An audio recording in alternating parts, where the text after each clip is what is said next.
Hello everyone, कैसे हैं आप सभी लोग। उम्मीद करती हूँ कि बहुत बढ़िया होंगे। आज है 10 दिसंबर। स्टार्ट करते हैं आज का इंडियन एक्सप्रेस और द हिंदू के इम्पॉर्टेंट आर्टिकल्स का एनालिसिस। जो पहली न्यूज़ आती है वो है हमारी एक्सपोर्ट बैन से रिलेटेड। अब जो अनियन है भाई, प्याज है, उनके प्राइसेस काफ़ी बढ़ रहे हैं क्योंकि सप्लाई उतनी नहीं है। तो इस वजह से सेंटर ने डिसाइड किया कि भाई इनके एक्सपोर्ट पे अभी कुछ टाइम के लिए बैन लगा देते हैं। तो कब तक लगाया गया? ये लगाया गया मार्च 31, 2024 तक के लिए। ठीक है। और इसका एम क्या है भाई? To curb the surging local prices of the product.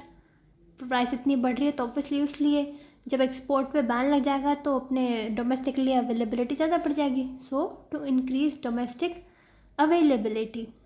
ठीक है। अब ये ऑर्डर पास कौन करता है?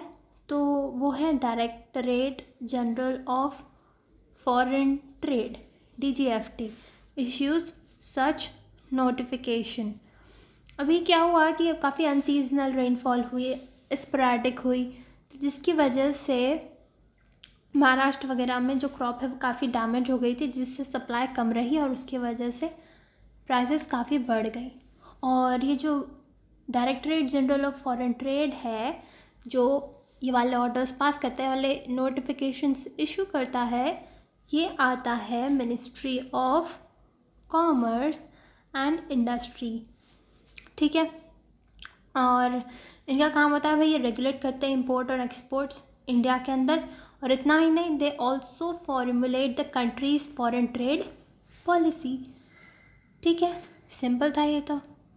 नेक्स्ट आता है न्यूक्लियर रिएक्टर पे।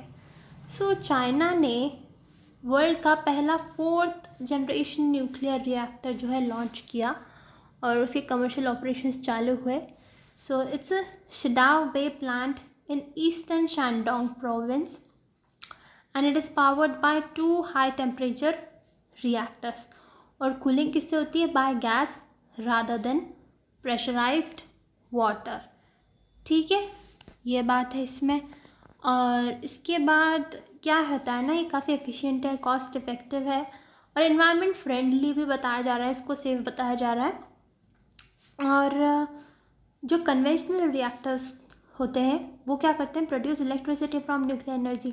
लेकिन जो एडवांस्ड मॉडल्स आ रहे हैं स्मॉल मॉड्यूलर रिएक्टर्स के, SMRs के, वो बहुत सारे उनके मल्टीपल यूजेस होते हैं। They can B use for other applications that include heating, desalination और steam for industrial needs. Alright. और जो चाइना है वो अपनी पूरी कोशिश कर रहा है कि भाई to free itself from coal fired power plants, जो कोल है उससे फ्री हो सके।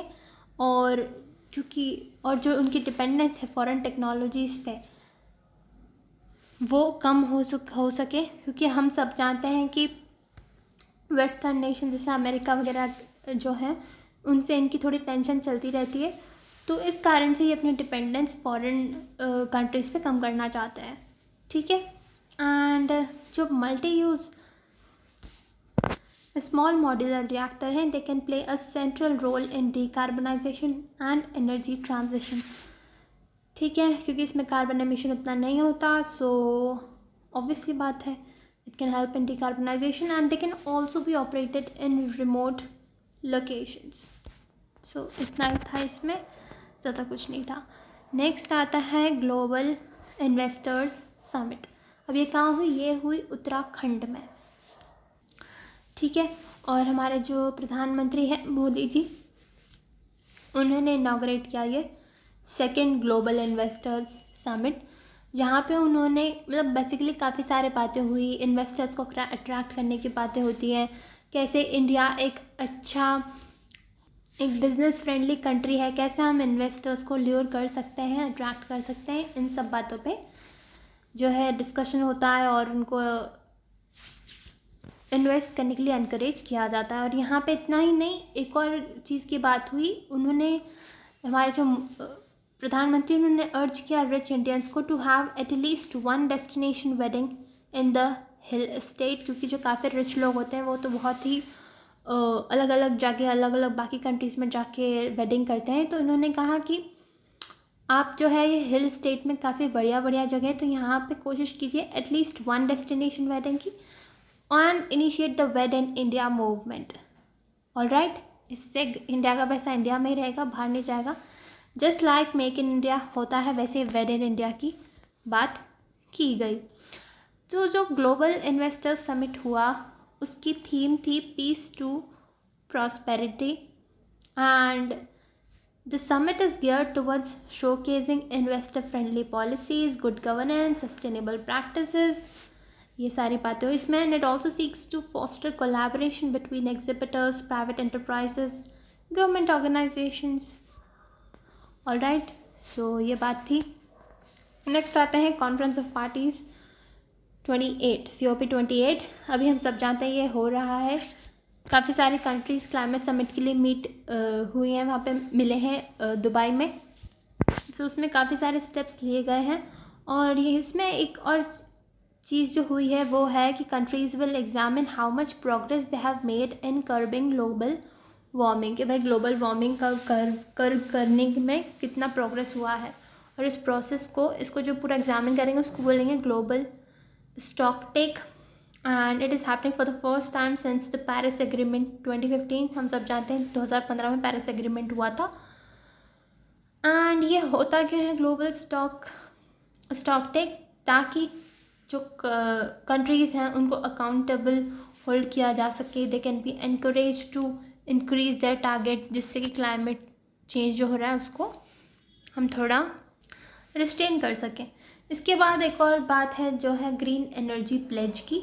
ये बेसिकली कुछ कंट्रीज़ आती हैं और साथ में कमिट करती हैं कि क्या कमिट करती हैं, they commit to work together to triple world's installed renewable energy generation capacity to at least 11,000 gigawatt by 2030। कि भाई जो वर्ल्ड की हमारे installed renewable energy generation capacity है उसको ट्रिपल करना है बाय 2030, और कहाँ तक पहुँचाना है 11,000 गीगावाट तक। एंड इसमें बेसिकली हर अलग अलग कंट्री के अपने अपने सर्कमस्टांसेस देखे जाएंगे, so taking into consideration different starting points and national circumstances, क्योंकि कोई डेवलपिंग कंट्रीज़ हैं, कोई डेवलप्ड है, सबकी नीड्स अलग अलग है, सो उनकी सिचुएशन को भी देखा जाएगा। And double the global average annual rate of energy efficiency improvements to more than 4% by 2030। जो हम एनर्जी एफिशिएंसी की बात करते हैं उसमें इम्प्रूवमेंट्स की बात करें तो मोर देन 4% करना है annual global average annual rate जो है बाय 2030, ये इसका एम है।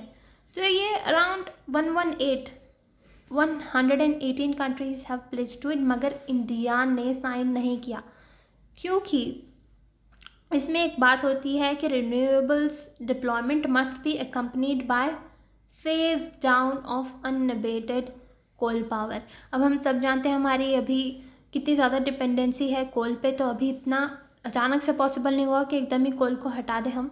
सो it is contrary to India's long standing position that it needs to rely on coal to rapidly improve living standards for its people.